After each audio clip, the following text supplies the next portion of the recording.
বৈশাখ মাস তো পড়ে গেছে, তো সকাল সকাল চলে আসলাম একটু কারি পাতা নিতে বাগানের মধ্যে। পাখির আওয়াজগুলো শুনে সত্যি মনটা ভরে গেল।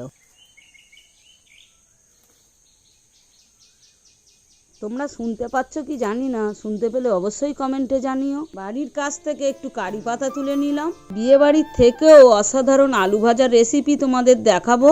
সবার প্রথমে বাড়িতে এসে আলুগুলোকে ভালো করে ছাড়িয়ে নিচ্ছি। এবার ঘুগনির আলুর মতো ডুমো ডুমো করে কেটে নিচ্ছি। তোমরাও এইভাবে কেটে নেবে। ধুয়ে তুলে নিলাম, নিয়ে গ্যাস অন করে কড়া বসিয়ে দিলাম।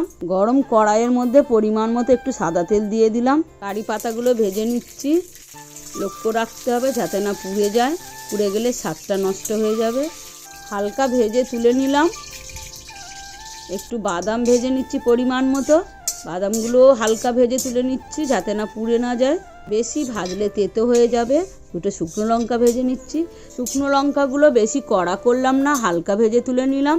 নিয়ে ওই তেলের মধ্যে আলুগুলো কেটে রেখেছিলাম দিয়ে দিলাম। সমস্ত আলুগুলো সব ঢেলে দিচ্ছি, দিয়ে ভালো করে নাড়িয়ে দিচ্ছি। গ্যাসটাকে কমিয়ে দিলাম, তাহলে আলুটা সিদ্ধও ভালো হবে আর পুড়েও যাবে না, ভাজাটা ভালো মচমচে মতো হবে।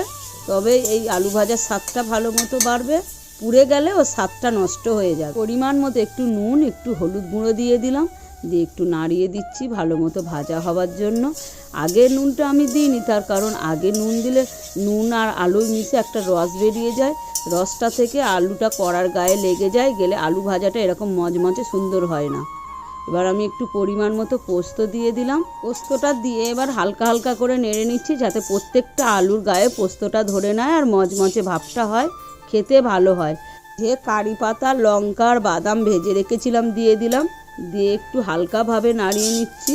আর বেশিক্ষণ ভাজলাম না, বেশি ভাজলে পোস্তটা তেতো ভাব চলে আসবে। এই আলু ভাজাটা বিয়ে বাড়ির থেকেও খুব সুস্বাদু। এই আলু ভাজাটা তোমরা একবার বাড়িতে বানাও। তোমাদের কেমন লাগলো আমাকে অবশ্যই জানিও। দেখা হচ্ছে নতুন রেসিপিতে।